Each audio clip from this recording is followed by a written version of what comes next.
ఇలాంటి ఇంద్రమ్మ చేసిన రోజులు ఉన్న కొంతమంది చూసింది.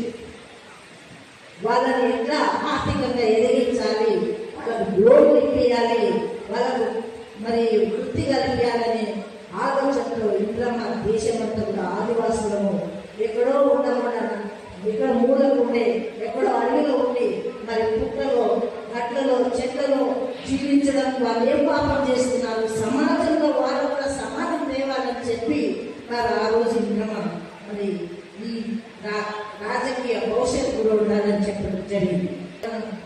అంబేద్కర్ గురించి చెప్పిన మహానుభావులు ఎంతో మంది గాంధీ మార్పులు కూడా పేరు మార్చాలన్న రోజు మనం చూస్తున్నాం. ఎంత దుర్మార్గం కూడా ఆలోచన ఇప్పుడు అది మీ శిక్షణలో కూడా చెప్తారేమో కూడా. అంబేద్కర్ రాసిన రాజ్యాంగాన్ని కూడా తిరిగి రాస్తామని చెప్తున్నారు.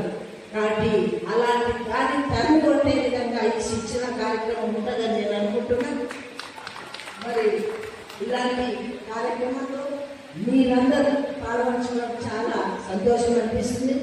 ఇక్కడ శిక్షణ అంటే ఇప్పుడు యోగా మాస్టర్ ఉంటాడు, 100 మందికి యోగా నేర్చుకుంటే ఎట్లా మన శారీరక మానసికంగా ఎట్లా మనం వృద్ధి చెందుతామో రాజకీయంగా ఆర్థికంగా సామాజికంగా కూడా అలా వృద్ధి చెంది మీరందరూ నలుగురు నుంచి మెదక్ జిల్లా నుంచి వచ్చిన మీరందరూ